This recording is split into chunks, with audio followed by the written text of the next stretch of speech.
자, 모두들 반갑습니다.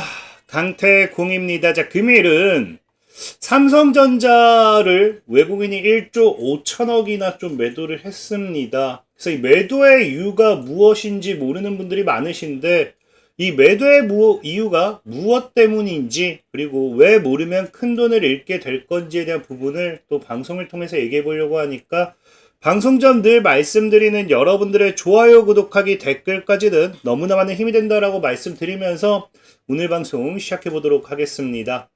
자, 일단 삼성전자가 오늘장에 큰 하락을 하지는 않았어요.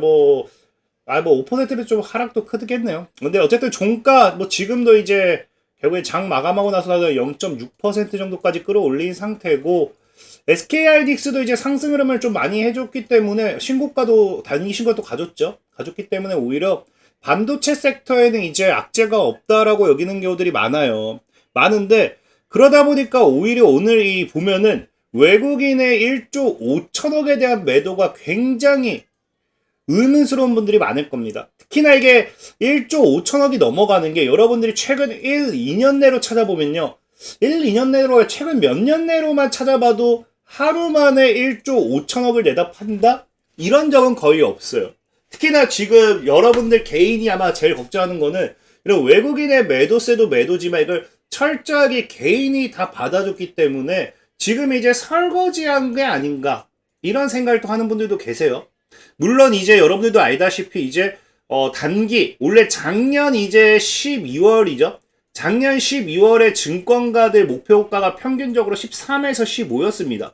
13에서 15였고 최근에 16에서 20까지도 이제 목표가를 상향하고 있긴 하지만, 그러니까 최근 애초에 이제 당장 지난달 12월 초라든지 11월 말까지만 본다 하더라도 삼성전자의 증권가의 이런 목표가까지 어느 정도 도달한 추세이기 때문에 외국인 입장에서 오히려 차익 매도를 하는 게 아닌가라는 생각을 해볼 수도 있어요.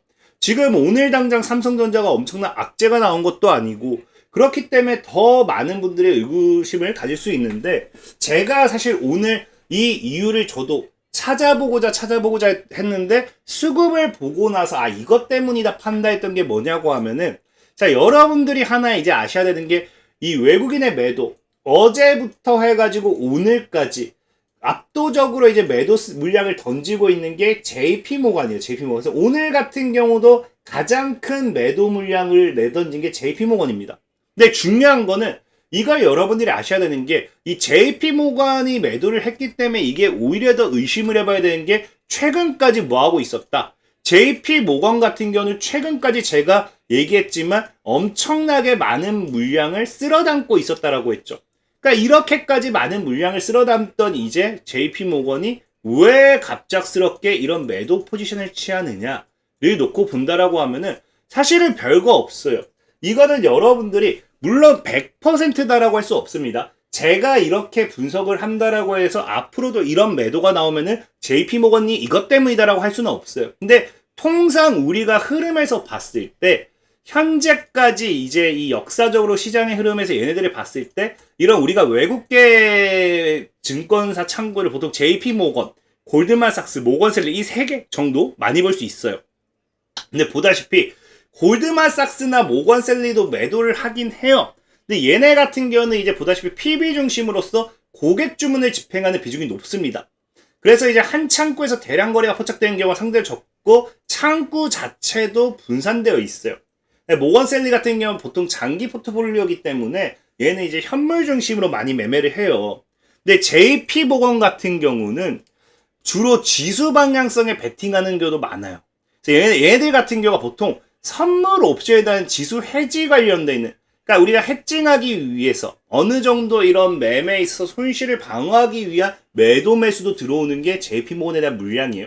그래서 JP모건이 아무래도 이런 걸 많이, 이런 매도세가 강했다라는 거는 우리가 뭘 생각해 볼 수 있냐고 하면은, 이제 당장 이틀 뒤에 다가오는 게 뭡니까? 옵션 만기죠. 그러니까 옵션 만기를 앞두고 JP모건이 지금 현재 해칭하기 위해서 방어적인 이런 매도세가 나왔구나라고 판단할 수 있는 거겠죠. 그래서 실질적인 오늘 이제 코스피 200을 당연히 당연히 견인한 거 보통 삼성전자겠죠. 그래서 어쨌든 코스피 200의 이런 선물의 흐름을 봤더니 당장 이게 제가 생각했던 게 맞았다라고 판단되는 게 뭐냐고 하면은, 자, 보다시피, 자, 우리가 여기 이제 15시를 기점으로 보면 알겠지만, 선물 지수가 계속해서 급증합니다. 선물 지수가 계속해서 급증하는데, 이게 미결제 약정이라고 하죠. 미결제 약정이 이제 급락해요.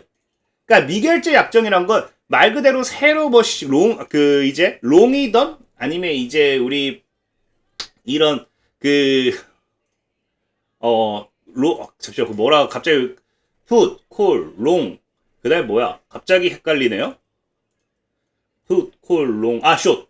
이게 지금 옵션에서는 이제 콜과 풋이라고 사용하고 이제 선물에서 롱과 갑자기 이게 반대 갑자기 생각이 안 나서 당황했는데 이제 숏이라고 표현을 하죠. 그러니까 지금 롱이 되었던지 숏이 되었던지 새로운 물량이 들어왔을 때 이게 새로 청산되는 게 없다라고 하면 미결제 약정이라고 해요. 그럼 이게 언제 청산이 되느냐? 이제 보통은 이게 이제 3월 이제 선물이죠. 그래서 이제 3월 달에 같이 청산된다 보면 좋지만 아까 얘기했던 이 옵션 만기에 결국에 옵션에 대한 콜이라든지 풋이라든지 이런 미결제 약정들도 청산이 돼요. 그럼 그때 옵션을 위해 잡아두었던 이런 선물 해지, 그러니까 지금 선물 옵션 같은 경우는 기관 외국인들이 이런 해지 개념으로 뭐 선물에서 손해를 본다고 하면은 옵션에서 다시 메꾸는 뭐 그런 느낌으로 잡아두는 것들이 있어요. 그래서 옵션 만기와 함께 청산이 되면서 이런 것들도 같이 빠지게 됩니다. 그래서 어쨌든 이런 부분이 뭐가 된다? 현재 시장에서 옵션 만기일이 다가올 때 미결제약정 지금 21만 개가 넘는다는 건 굉장히 많은 거예요. 그러니까 굉장히 많은 물량이 아직 청산이 안 되고 있기 때문에 여기에 대한 리스크가 일단은 시장에는 존재한다라는 걸 여러분들이 알고 가셔야 돼요. 그래서 이런 게 많다라고 하면 나중에 우리가 흔히 잘 아는 뭐 옵션 만기일에 시장이 조정 주고 가는 그런 것들의 영향이 여기서 나오겠죠. 자, 어쨌든 중요한 건 여러분들이 아셔야 되는 게 뭐냐? 자, 지금 현재 그래서 미결제 약정이 새로 이제 들어왔다가 이제 청산이 막 되기 시작해요. 청산이 됐는데 중요한 건 뭐다? 중요한 건 지수는 올라요. 그러니까 여기서 우리가 확인할 수 있는 게 뭐냐고 하면은 미결제 약정을 없애기 위해서 어떤 포지션이 줄어들었는가를 확인할 수 있는 거예요.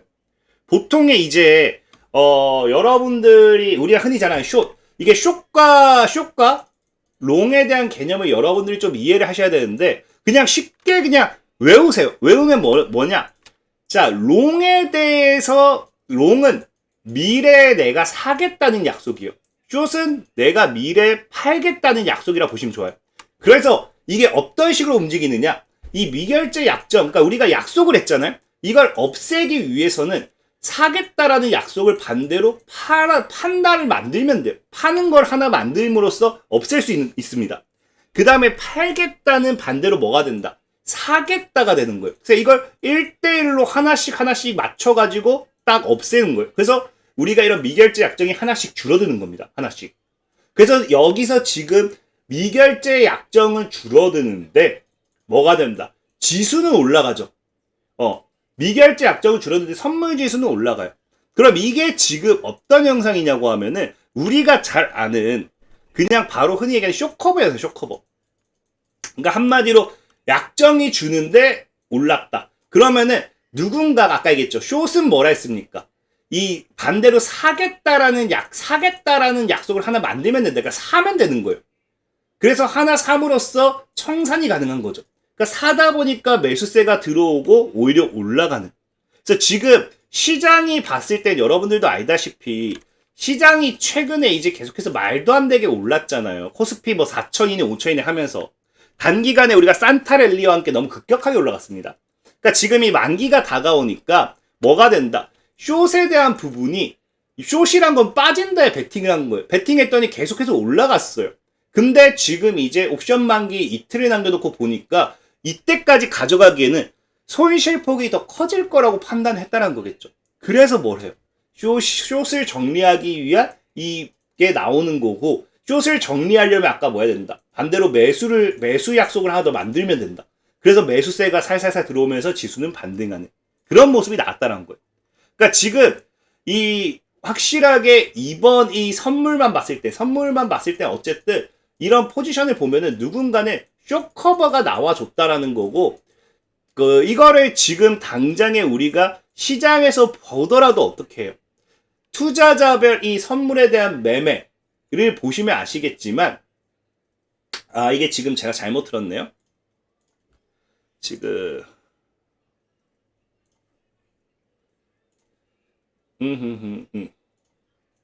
어디 갔냐? 자, 지금 보면은, 선물 같은 데서 그 투자 주체를 보면 아시겠지만, 외국인이 오늘 이제 비중을 줄였죠. 그러니까 비중을 줄였다는 건 포지션이 정리가 됐다는 거예요. 그러니까 외국인이 압도적으로 포지션 정리하는 게 많았는데, 오늘 아까 방금 그 뭘 봤습니까? 이 포지션 정리에서 여기서 포지션 정리된 걸 보니까 뭐다? 포지션 정리가, 분명히 포지션 정리는 이루어졌어요. 근데 누가? 외국인이 포지션을 정리했네? 아까 보니까. 근데 외국인이 포지션 정리했다가 한마디로 숏에 대한 지금 커버가 들어왔네? 라는 거겠죠. 근데 제가 아까 뭐라 했습니까? 보통의 이런 선물 옵션 같은 경우 누가 제일 많이 가지고 간다? 바로 JP모건이라는 거, JP모건. 그래서 제가 아까 얘기한 거는 이 JP모건의 매도세가 갑작스럽게 많이 나오길래 이거 옵션 때문인가 하고 봤더니 역시나 뭐가 나오고 있다 오늘? 숏커버가 나왔다라는 거예요. 숏커버가. 그래서 이게 오히려 외국인들의 엄청난 매도세가 나온 걸로 보이는 거지, 삼성전자가 지금 당장에 엄청난 악재다, 뭐 이건 없어요. 뭐 물론 이제 아까 앞서 말했다시피 목표 가격, 단기 목표 가격 근처까지는 왔습니다. 수정 전은. 그래서 여기서 뭐 차익 매물이 나온다 할 수도 있어요. 그리고 두 번째로는 이제 여러분들이 잘 아는 이제 실적 발표를 앞두고서 보수적인 대응일 수도 있다 라는 거예요. 근데 사실 이것도 의미 없는 게 뭐냐고 하면은 이번 1조 5천억이라는 건 여러분들이 조금 착시 현상이라고 생각하셔야 돼요. 왜? 이거를 지금 금액으로만 계산하니까 그렇지. 자, 보면은 지금 과거에 오늘 실질적으로 판 건 1100만 주예요. 오늘 실질적인 매도 물량은 나온 건 1100만 주가 나온 거고요. 그 다음에 이제 이거를 아까 1조 5천억이라는 금액을 역사적으로 찾아봤을 때는 제가 이제 없다 했잖아요. 역사 찾았을 때 없다 했지만 이것보다 더 많은 금액 비중도 나왔어요. 언제? 당장 11월 달에 1,400만 주. 그러니까 오히려 주식 수는 더 작아요, 과거보다. 근데 이게 중요한 게 뭐냐고 하면은 외국 이런 계좌들, 큰 기관이나 외국계의 계좌들은 뭘 하게 되냐고 하면요. 그 비중이라는 걸 있어요. 그러니까 숏커버를 하려고 뭐 이제 현재 뭐 새로운 선물 롱포지션 잡고 뭐 이런 것들 하면서 이 비중이라는 것 자체를 크게 건들진 않아요. 그래서 얘네 같은 경우가 지금 현재 보면 알겠지만 얘네는 이제 내 포트에 동일한 1%를 줄인 거예요. 내가 가지고 있는 비중에 동일한 1%를 리스크 헤지를 해서 줄였다 라고 보시면 좋은데, 근데 그 1%를 줄였더니 과거에는 14,000주, 지금은 뭐 한 1%에서 몇 퍼센트 좀 줄였더니 11,000주인 거예요. 그러니까 주식수는 오히려 과거에 더 많았다는 거겠죠. 근데 이거의 가장 큰 차이는 금액이죠, 금액. 그러니까 동일한 포트의 비중을 줄였지만 현재 금액이 차이가 나버리면서 과거에는 이 정도 금액을 팔아도 1조가 안 됐던 게 지금은 갑자기 1조 5천억이 돼버리니까 뭐야? 왜 이렇게 많이 팔아? 가 되는 거겠죠. 그래서 이런 거의 문제지 삼성전자의 문제는 아니라는 거예요. 특히나 이런 선물 옵션 같은 걸 매매할 때는 너무 당연해요. 지금 이제 여러분들이 이걸 보면 이해되시겠지만 외국인이 삼성전자를 팔 수밖에 없는 게 아까 얘기했던 이제 리스크 관리가 돼야 돼요.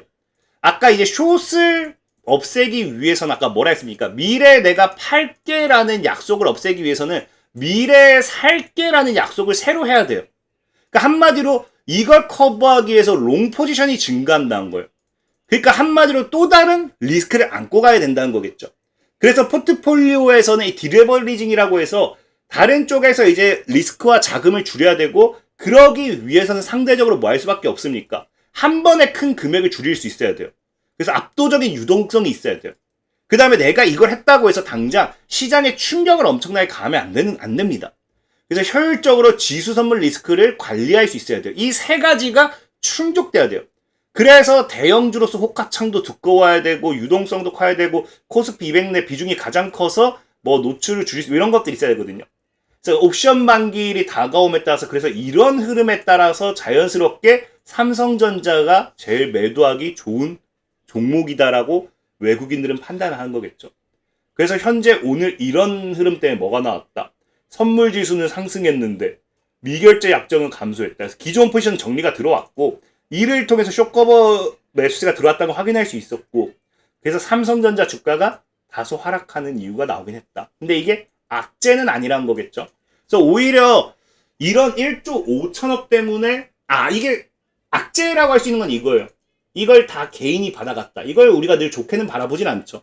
그래서 오히려 이것 때문에 좀 조정은 나올 수 있다 하더라도 당장 1조 5천억 때문에 지금 삼성전자가 신고가였네? 여기가 앞으로 최고점이겠네? 이젠 도망가야겠네? 그건 아니라 생각을 해요. 그래서 하락이 나온다라고 하면은 추가적인 악재가 없다라고 하면은 오히려 여러분들이 최근에 들어와서 비중이 많다 하신 분들은 좀 이제 다시 그 평단가를 낮추는 그런 계기가 될 수도 있다라고 좀 말씀드리면서 오늘 방송 마무리하도록 하겠습니다. 자, 지금까지 강태공이었고요. 여러분들 좋아요, 구독하기, 댓글까지 너무나 많은 힘이 된다 말씀드리면서 자, 모두들 안녕.